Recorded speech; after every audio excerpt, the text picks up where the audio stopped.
Good morning, friends.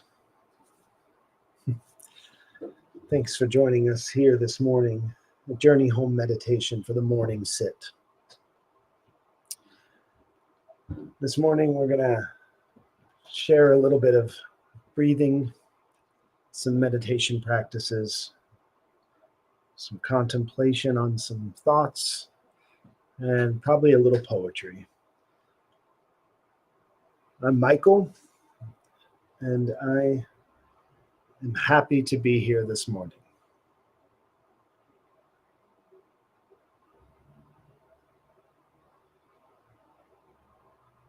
Let's just have a few breaths before we begin.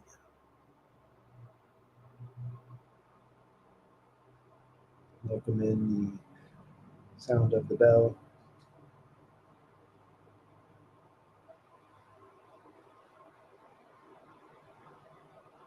Breathing in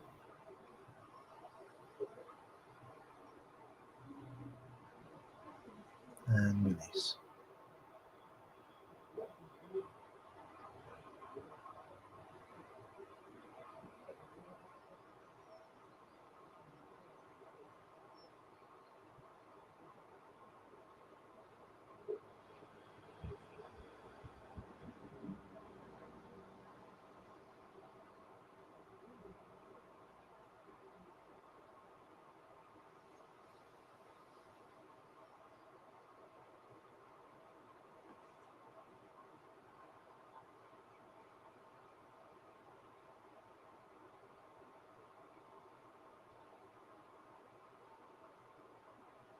When taking those few breaths,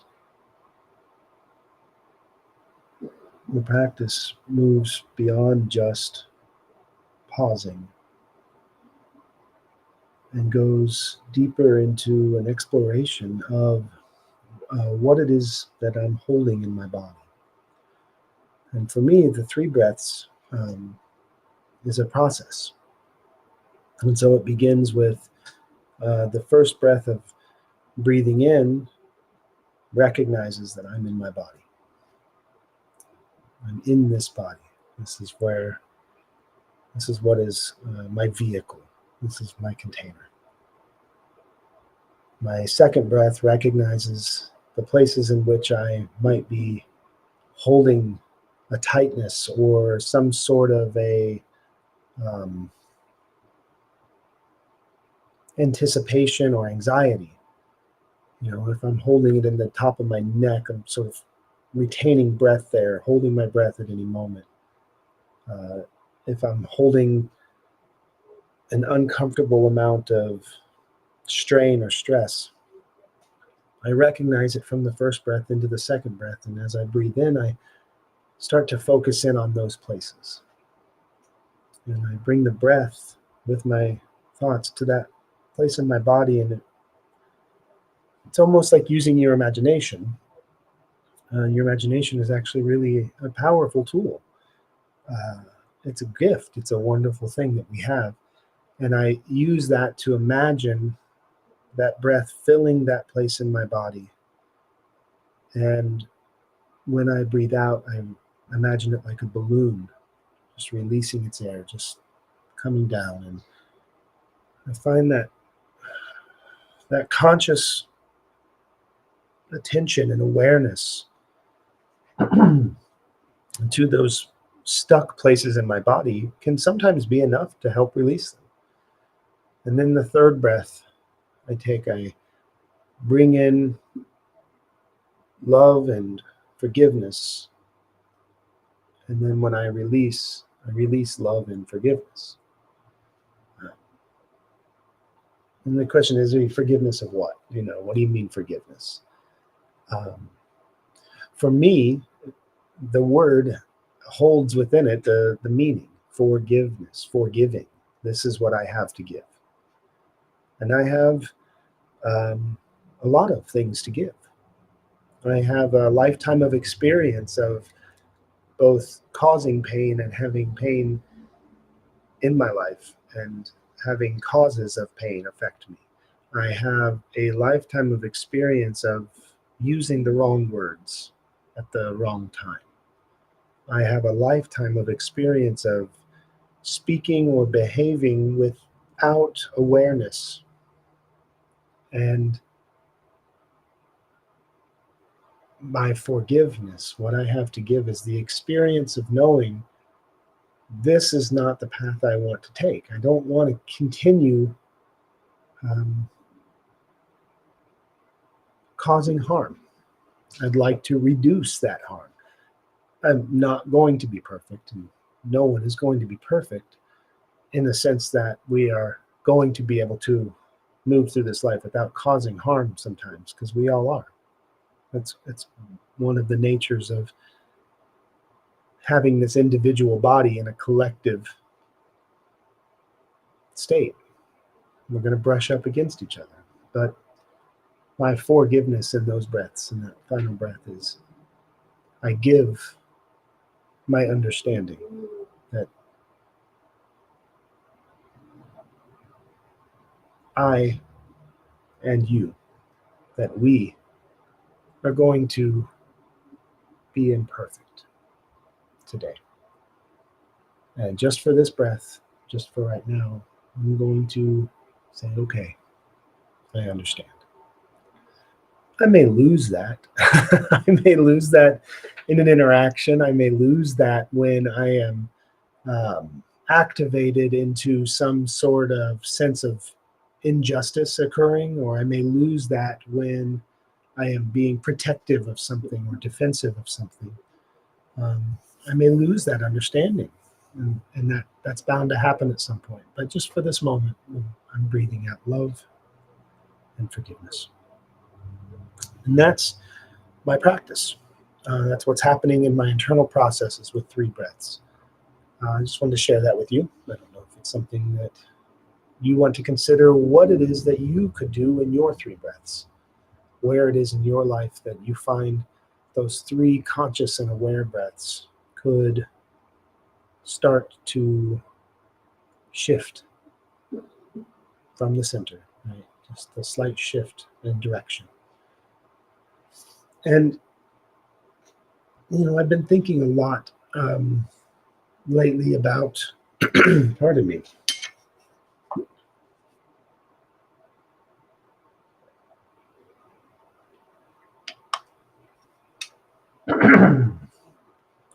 I've been thinking a lot lately about blame.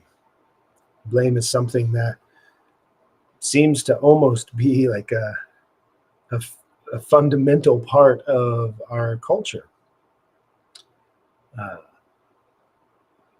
It stands out to me that we blame others when we are sick. This person got me sick. That person got me sick. We blame the food that we eat when we don't feel well. I don't feel well, so it must have been this thing. It must have been that. But more importantly, when there is something occurring in our communities, in our culture, in our families, that sort of overpowers our sense of cohesion, something that goes that damages that sense of cohesion, that sense of togetherness, we take it very personally, and we want to find the person to blame. This happens a lot. I see it on social media all of the time. Well, the problem is you liberals. The problem is you conservatives. The problem is this. The problem is that. Well, I don't agree on the premise. I don't agree that the homelessness problem is a problem of liberal or conservative policy. I see that the homelessness problem is people don't have homes, and we need to put them into homes. That's pretty simple for me to see, that we need homes. I see that the drug problem is not the problem of drug users, or maybe even drug dealers. Maybe not. Maybe the problem is that we are not understanding that this is a symptom, and we are blaming the symptom. And these are just my thoughts. I'm not dictating from the mountaintops. This is not a top-down hierarchy of ideas. But this idea of blame becomes particularly stark when it comes to people, individuals. And occasionally we have an individual who is causing harm in our society or our cultures, our workspace maybe, or our school, your church, your social club, the bar that you're at. You might have one individual who is participating in behaviors that are a bit harmful. And then after enough time and enough of this, somebody responds. And that heightens everyone's awareness of the conflict, right? And we want to blame that person, but the blame in that case diffuses any of our collective responsibility or accountability. If we can say, well, that guy said those words and that thing, so he's the problem, he's got to go. Okay, fair enough, maybe so. But what created the environment where that could survive for this amount of time? I think of it like yeast, or like a culture, right? Like we're talking about a culture of like kombucha. Maybe if you've made kombucha or yogurt, these are great examples. Kombucha is a great example because to make a kombucha, which is a fermented tea, you get what's called a SCOBY, and this is referred to often as the mother, right? This is the mother SCOBY. This is the place where all of the little workers that are fermenting the sugars and turning it into this really healthful product of kombucha, they sort of are birthed from this SCOBY. SCOBYs collect over time and grow, and you separate them out, and you can spread that culture. Well, SCOBY itself stands, the SCOBY, stands for symbiotic culture of bacteria and yeast, the SCOBY. And the word symbiotic is really important.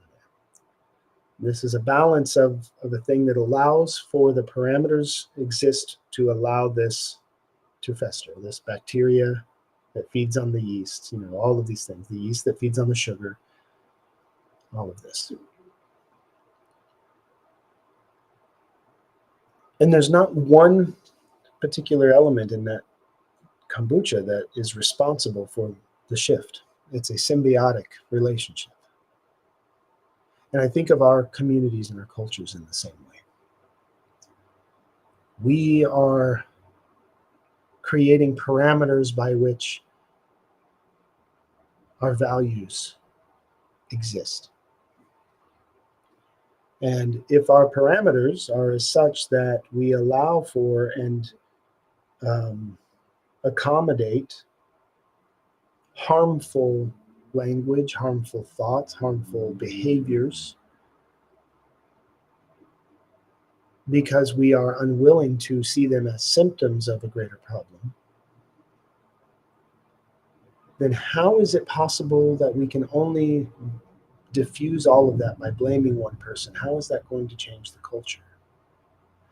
Of course, accountability is necessary. Responsibility is necessary. When someone is causing harm, yes, we have to have accountability processes.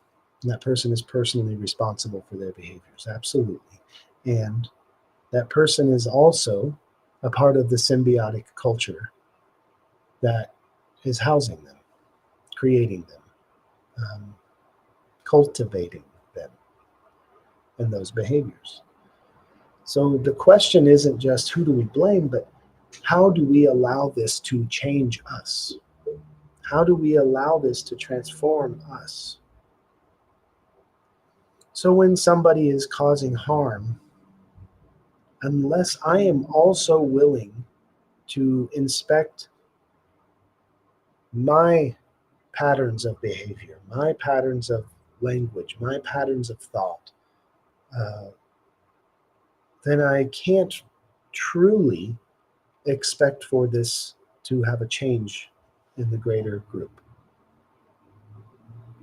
The ouster of one person doesn't truly change the culture unless we are all willing to inspect where this lives and how this is going to fester inside of us. Um, in some relationships of violence, this looks like a, a person who has inflicted violence upon some people is removed, but that doesn't create the healing.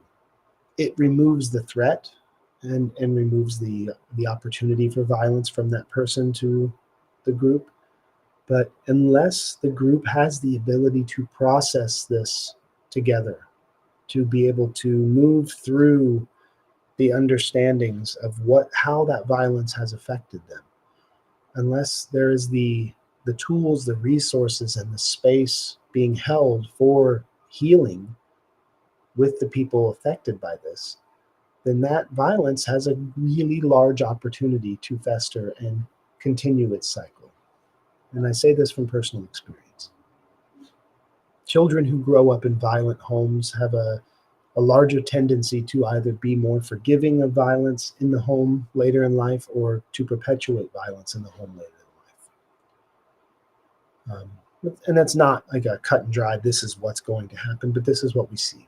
We see that things like violence in the home is perpetuated over generations uh, when it is not within a culture, even a microculture, that can process these things to where healing can actually take place. Healing has to be able to be a priority. And healing means wholeness. We have to be able to reincorporate the wholeness of the collective. Um,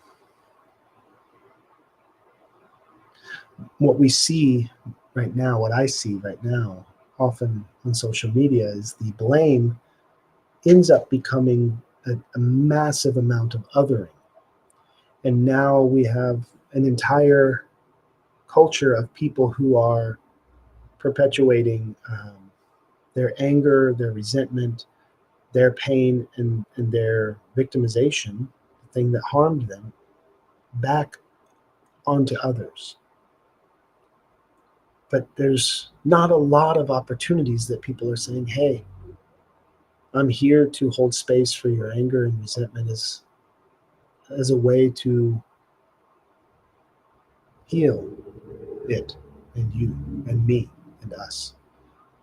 Um, I understand your anger because I feel anger too. Let's hold space for that anger so that we can tend to it, so we can take care of it, so that it doesn't become a pandemic of anger. Right? And I think the feeling is that there's so much violence and anger and aggression and predation, predatory behavior in our world that I can't do anything about it. What can I do about it? What can I do about the massive amount of suffering in the world? It's so big.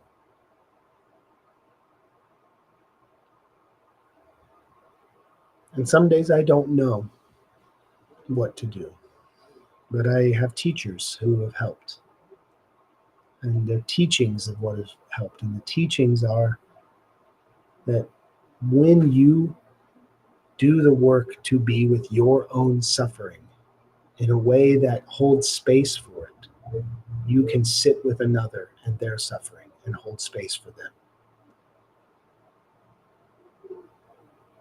And the way to learn how to be with your suffering and to hold space for your suffering is to share it, is to be vulnerable, is to take that chance. And I know how hard it is. And I know how many times we feel like we're speaking to a brick wall, or that we've had the experience of vulnerability leading to us being victimized further. People taking the opportunity to see that as a weakness, not as a strength in growing, and to utilize that to cause harm. I know that that has happened.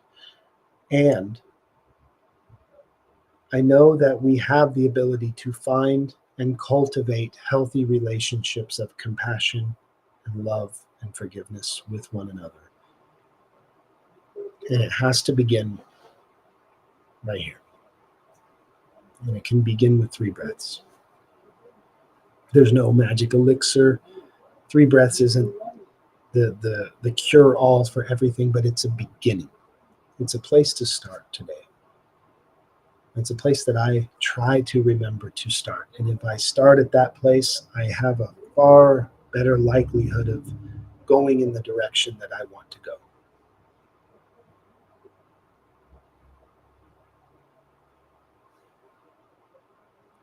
But if you don't create space for yourself, for your feelings of suffering, your pain, your anger, your resentment, then you will have a difficult time holding joy and love and laughter in that space as well.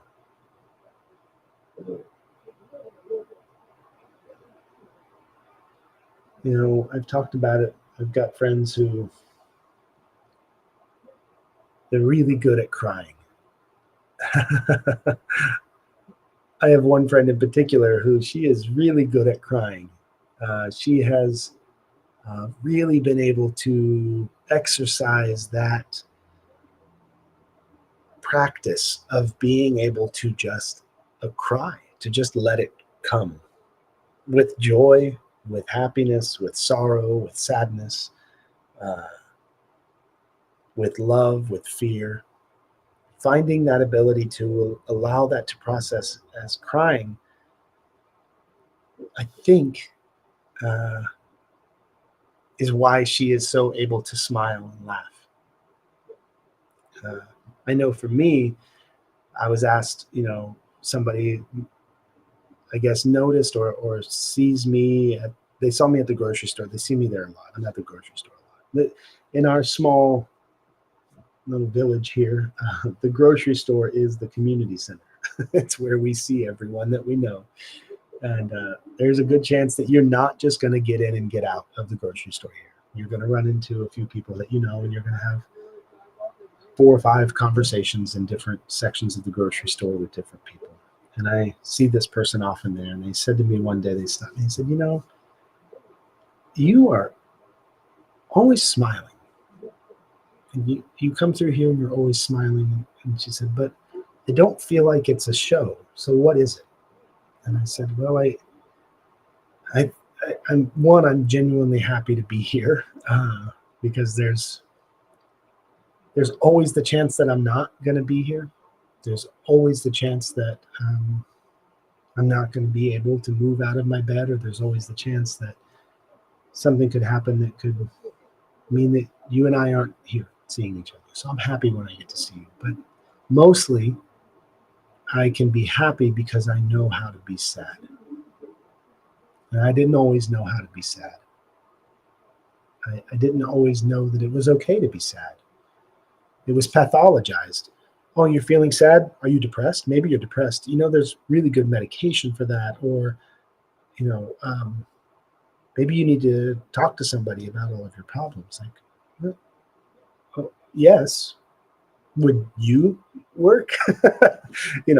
Would it be okay if you and I talked? And that's a bit of a reductionist view. I understand. But my point is that culturally we are not cultivating space for sadness, or only some people get cultivated to have anger. I was rewarded for my anger in the cultures that I was a part of for a long time. Part of the anarchist culture of a particular anarchist culture in the West, and the singer of a band, and I had a radio show and all of these things, and I really mastered the cultivation of using my words and my voice for anger. I was justifiably angry. I was righteous in my anger, and I was rewarded for that. until I realized that I wasn't just being rewarded, I was being crafted to be that. And I could not be anything but that. Any other expression was met with derision. Any other expression, an expression of forgiveness, was the worst. No, no, no. What are you talking about, love cops? What are you talking about? No. Um, how could you possibly talk about loving your abuser? I don't know where it comes from, but I know that there's things that I needed to express that I could not find a way to express it, because unless it was anger, it wasn't acceptable. But then other people, it's the exact opposite story. How dare you express anger? Your expression of anger is an expression of ungratefulness. You are ungrateful. You need to get down on your knees and pray for forgiveness for your disgratitude. You don't have gratitude. Some people's anger is seen as a threat. You know, black men, black women, when they get angry in our culture, it's far more likely they are going to be painted in the light of being an aggressor, not just a person who is expressing injustice. And this is true. I've seen it happen dozens and dozens of times in places that think they are, or believe themselves to be, you know, champions of diversity, equity, and inclusion, will often immediately jump to language about aggressiveness when it comes to certain types of people. A person whose body looks a certain way or whose identity fits a certain category, they're not allowed to be angry.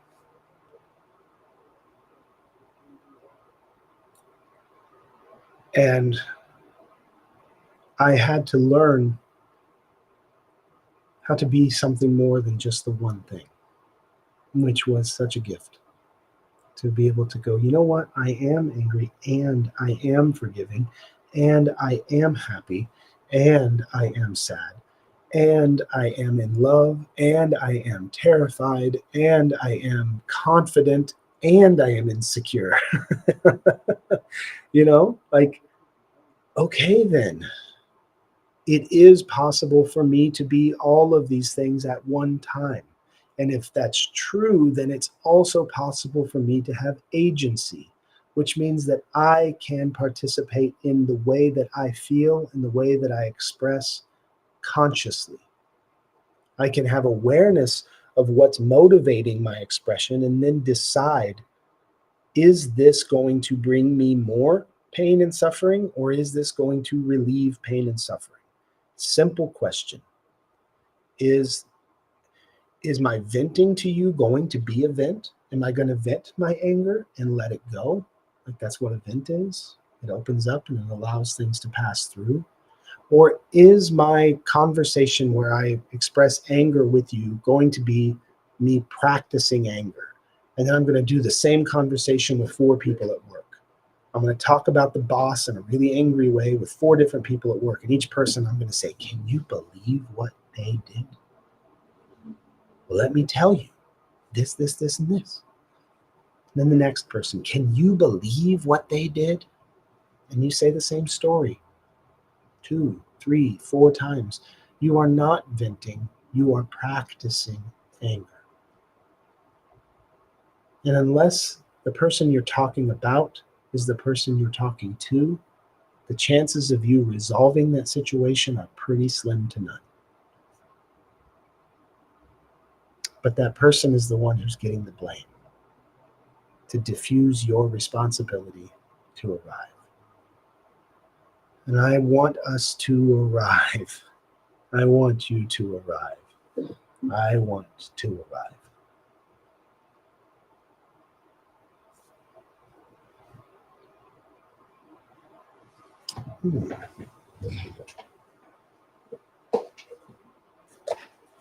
So there's a poem that we have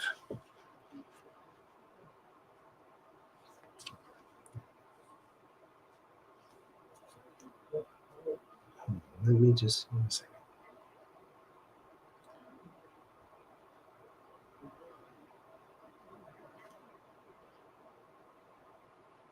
Okay.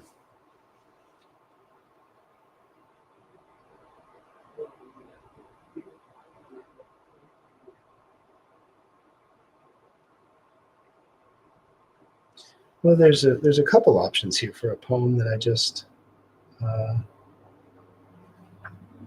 I'm going to go with a poem by Kim Stafford today, and then we'll be wrapping up. Uh,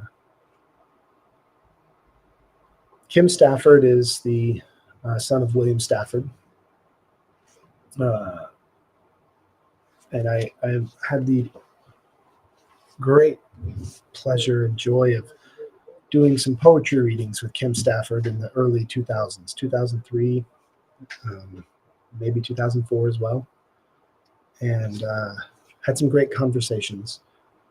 Um, William Stafford was a well-known poet for peace, a poet who spent a lot of energy appealing to the world to stop war, to end war. And Kim Stafford is fruit from the tree, and a wonderful poet as well. And this is a poem by Kim Stafford. And I'm reading this from a book called The Path to Kindness, Poems of Connection and Joy. Uh, Real quick backstory on this book. I used to work at a large mental health organization, and we had uh, a hub that I was tasked with starting in downtown Grants Pass that was meant to be sort of a drop-in hub where people could come and find respite and find resources that they needed. And I began a practice of leaving the hub each day on my lunch break just to move my body through the world, to change my perspective so that I didn't stay in that one place of only seeing one thing. I would take my lunch and walk around. And one day I stopped into a shop on my walk, and it's an herb shop. It's the herb shop. And I went in there just to see if maybe they had a beverage that I could purchase, a kombucha or a ginger tea or something. And I noticed they had a small bookshelf, very small bookshelf, maybe 50 books on it. And I saw this book immediately, and I thought, that could be helpful. And I picked it up, and it's a book of poems, The Path to Kindness, Poems of Connection and Joy. And this poem is by Kim Stafford, and it's called A Chair by the Creek. Someone spoke twisted words to hurt you, control you, tarnish your name.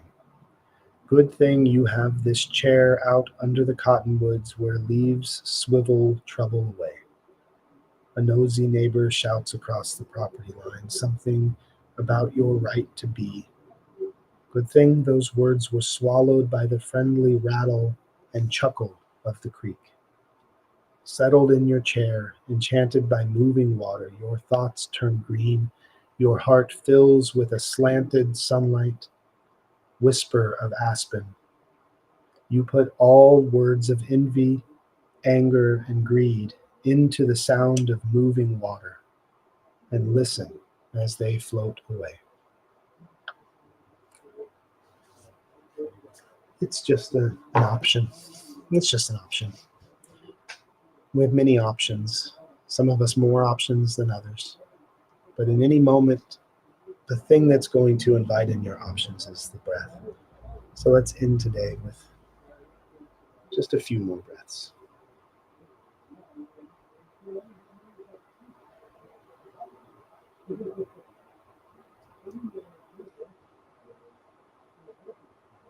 Breathing in with the sound of the bell.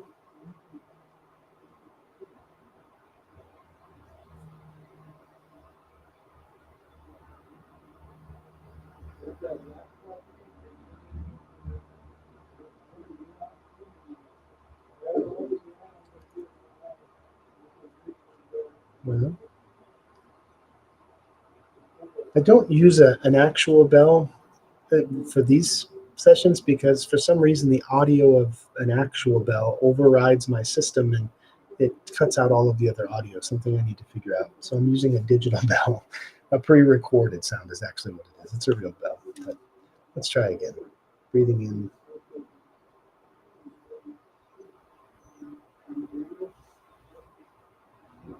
And release.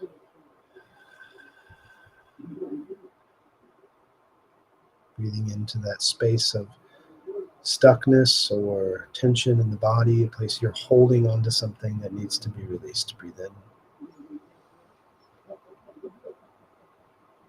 and let it go.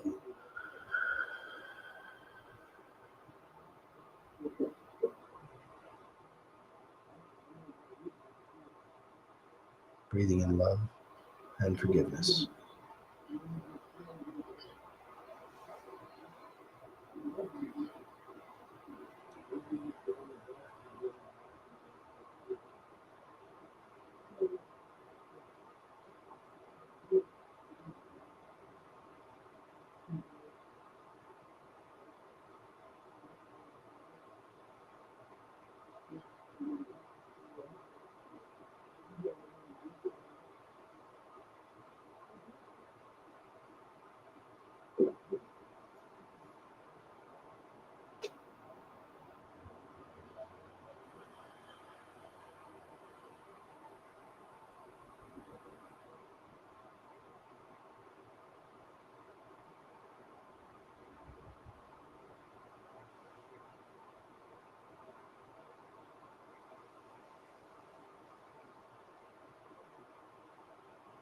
Love and forgiveness.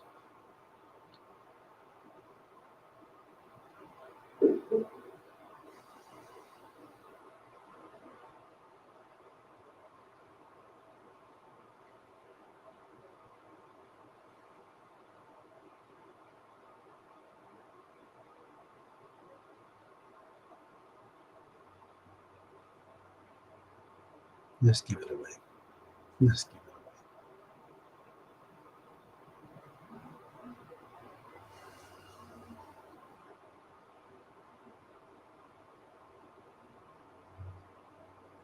If you are not sitting beside a creek with the, what is the wording the great poet used? The friendly rattle and chuckle of the creek. You can't give your tension, your anger, your resentment to the water. Give it to the breath. Give it to the breath.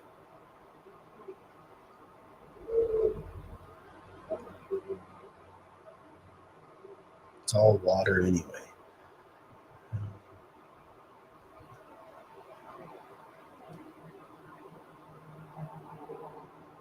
Just give it away. Thanks for joining us today. Adios.